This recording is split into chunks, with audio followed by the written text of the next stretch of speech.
Le témoignage nous est venu de Mohamed Bazoum, le juntard de Niamey qui finira par faire boum. C'est lui qui a témoigné qu'il était ici à Deauville, en Normandie, lors d'une réunion du G20. À cette occasion, le président Mahamadou Issoufou, alors président de la République du Niger, faisait observer avant l'attaque de la coalition américaine, française et britannique de l'OTAN contre la Libye en 2011, il disait ceci à Barack Obama: Mr. President, please don't attack Libya. Because if you attack Libya, you will destabilize all Africa. Traduction. Mahamadou Issoufou est vivant et il l'a bien dit. Et c'est Bazoum qui a témoigné que Mahamadou Issoufou l'a bien dit. Et que Obama a répondu à la question de Mahamadou Issoufou, à son objection, disant: Monsieur le Président Obama, s'il vous plaît, n'attaquez pas la Libye. Ne détruisez pas la Libye. Si vous détruisez la Libye, nous allons être déstabilisés. Toute l'Afrique va être déstabilisée. Barack Hussein Obama est vivant. Il est sur la terre. Il plastronne sur Facebook, YouTube et consorts, Twitter. Il continue à tromper les Africaines et les Africains qui considèrent que c'est un fils de l'Afrique. Non. Barack Hussein Obama s'est comporté en renégat de l'Afrique. Il a renié l'Afrique. Il a répondu ceci à Mahamadou Issoufou. Et c'est Mohamed Bazoum, encore vivant actuellement à Niamey, qui a rapporté cela. Obama lui a dit: We will finish the job. Traduction: nous allons finir le travail que nous avons commencé. C'était donc un travail.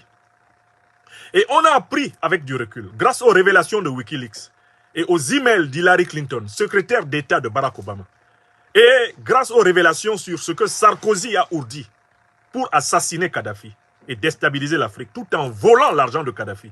C'est pourquoi il est pourchassé par les tribunaux français pour association de malfaiteurs. On a appris de manière scientifique et indiscutable pourquoi ils ont tué Kadhafi et déstabilisé l'Afrique. Parce que Kadhafi voulait créer une monnaie africaine. Eh bien, sur la réserve or et sur les extraordinaires réserves de change qu'il possédait. Et il fallait absolument l'éliminer pour que le dollar, l'euro et le franc CFA ne soient point détrônés d'Afrique. On a trouvé explicitement cela dans les emails de Mme Clinton. J'ai un livre ici écrit par un chercheur américain, The Architects of Disaster. The Architects of Disaster. Il a été écrit par Peter Hoekstra. Peter Hoekstra a tout documenté. Et il a les photocopies de ce que Hillary Clinton et les dirigeants français en 2011, le régime Sarkozy échangeaient. Tout est là. Le monde entier sait pourquoi ils ont tué Kadhafi. Ils ont tué Kadhafi dans le cadre d'un vaste plan qui avait pour but de déstabiliser tout le Sahel pour forcer les États sahéliens à accepter la présence militaire occidentale et ensuite forcer les États du Golfe de Guinée à accepter la présence militaire occidentale. Pourquoi? Parce que le Liptako Gourma, encore appelé la région des trois frontières, entre le Mali, le Burkina et le Niger, est l'une des régions minières les plus riches du monde. C'est une région comparable à l'actuelle République démocratique du Congo. Et puis de l'autre côté, parce qu'ils savent que dans toutes les régions maritimes de la planète, la région la plus riche s'appelle le Golfe de Guinée. Ils ont mis en place un plan de déstabilisation selon la méthode de l'ordre par le chaos, ce plan ayant pour but de forcer les États africains à accepter leur aide militaire et grâce à cette aide militaire, forcer les États africains à continuer à livrer gratuitement leurs matières premières stratégiques et grâce à ces matières premières stratégiques, garantir l'hégémonie, la supériorité de l'Occident sur le monde et notamment de sa grande organisation militaro-politique, l'OTAN. Si tu es africaine et que tu vis sur la terre en 2022 et que ce n'est pas entré dans ton crâne ce que je suis en train de dire, sache que ta vie ne sert à rien sur la terre. Sache que tu maudis tes parents et tes enfants. Que tu sois africaine du continent, africain du continent. Que tu sois africain des diasporas, africaine des diasporas.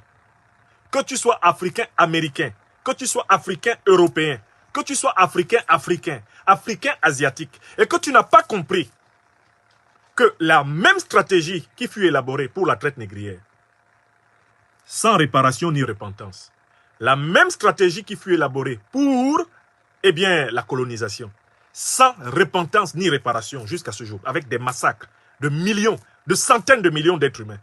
c'est la même stratégie, à quelques virgules près, qui a été élaborée pour tuer Kadhafi, en association avec Al-Qaïda et l'État islamique, favoriser l'invasion du Sahel, et ayant favorisé l'invention du Sahel, venir faire, eh bien, les pompiers pyromanes, en proposant à tous les États du Sahel d'accepter le repositionnement militaire des anciennes armées coloniales, sous couvert de lutte antiterrorisme, mais pour surveiller l'uranium, le manganèse, l'or, le cobalt, le pétrole, le gaz, dont l'Afrique abonde, l'Afrique qui est le continent le plus riche de la planète Terre. Si ça n'est pas entré dans ton crâne, si tu ne l'as pas expliqué à tes enfants, si tu ne l'as pas expliqué autour de toi, tu es coupable. Africaine, Africain de cette planète, des millions d'Africains massacrés dans le cadre de ce plan. Les Africains massacrés au Congo, Kinshasa. Les Africains massacrés en Centrafrique. Les Africains massacrés au Cameroun. Massacrés au Nigeria. Massacrés au Tchad. Les Africains massacrés maintenant au Togo. Les Africains massacrés au Mali. Massacrés au Niger. Massacrés au Burkina. Les Africains massacrés en Libye. Tu les auras sur la conscience. Car tu auras été incapable de défendre la vérité concernant tes ancêtres, tes semblables et tes descendants sur la terre. Nous assistons à la troisième immense agression contre l'Afrique. La troisième grande agression contre l'Afrique. Agression négrière, agression coloniale et maintenant agression impériale. Donc quand des gens, quand des dirigeants, quand des jeunes accèdent aux responsabilités politiques en Afrique, ils doivent avoir ce niveau de conscience. Et quand ils répondent aux questions que posent les inquisiteurs du néocolonialisme, ils doivent avoir ce niveau de conscience qu'avait déjà, à son âge, Thomas Isidore Noël Sankara.